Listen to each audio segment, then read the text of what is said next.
episode 144. Lebih baik mati bersama.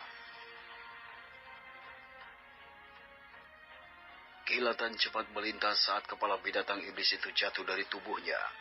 Semua seniman bela diri sangat terkejut. Tidak dapat memahami dan percaya apakah ini nyata atau hanya mimpi. Lin Beng sekarang terengah-engah ketika dia duduk dengan lemah di atas tanah. Ini adalah pertama kalinya baginya ketika dia bertarung melawan binatang iblis yang sangat melampaui batasnya. Zhang Yang adalah orang pertama yang keluar dari keterkejutannya ketika dia dengan cepat berjalan ke arah Lin Beng. "Kakak, apakah kau baik-baik saja?"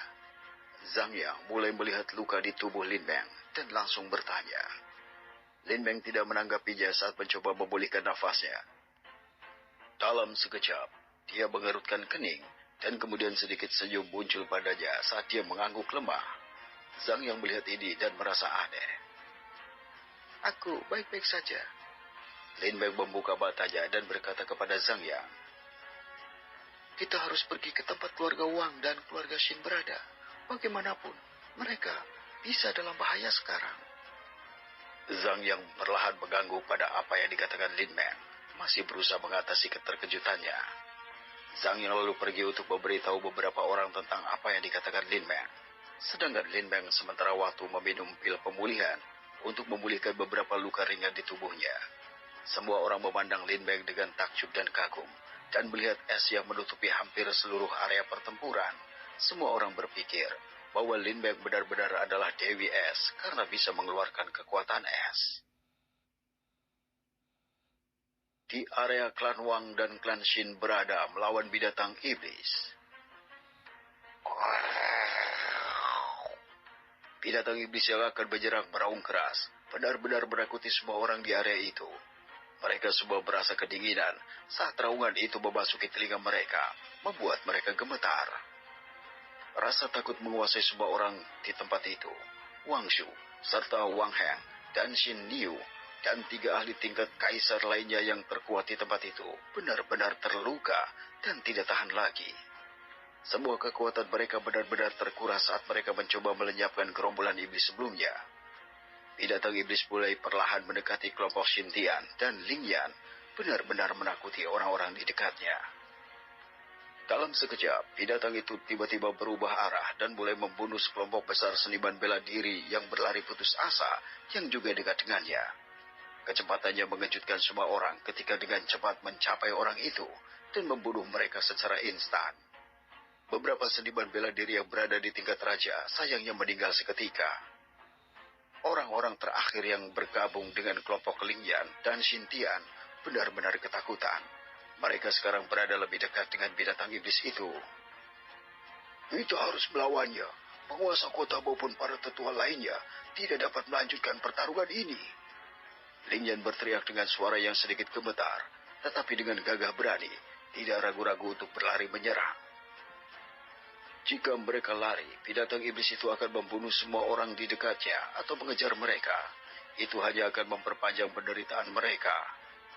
Selain itu, saudara perempuannya Lingxi serta Xintian, Wang Ying, dan kekasihnya Ye Wenxin juga lelah.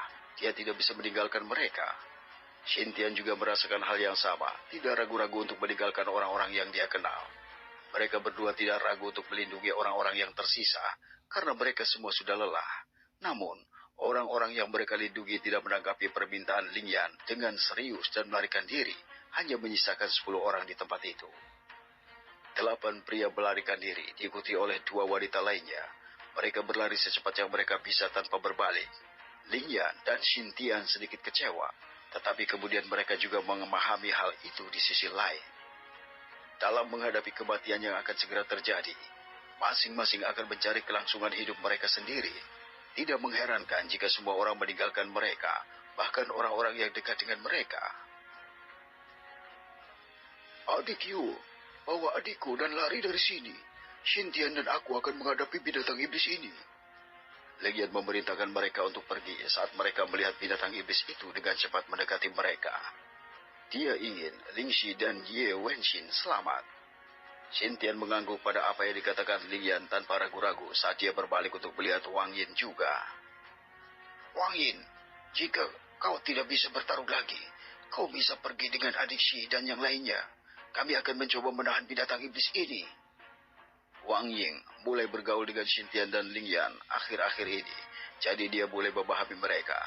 Mereka berdua adalah saudara angkat laki-laki Fei Hung, jadi dia akan mencoba bergaul dengan mereka juga.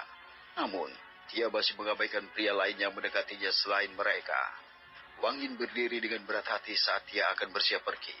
Lalu dia mengubah pikirannya dan mendekati Ling Yan dan Xintian saat dia memegang pelatihnya dengan erat. Ketiganya tidak tahu apakah Fei Hung akan muncul. Hanya Fei Hung lah yang mereka rasa bisa berurusan dengan beberapa binatang iblis yang kuat ini. Jadi tidak biasa bagi Fei Hung untuk tidak muncul sekarang. Bahkan mungkin membantu kelompok keluarga lainnya. Kakak Yang, aku tidak akan meninggalkanmu. Aku lebih baik mati bersamamu. Yue Wenxin, yang merupakan kekasih Ling Yan, datang dan meraih tangannya. Selain itu, kau telah menyelamatkanku dari tadi.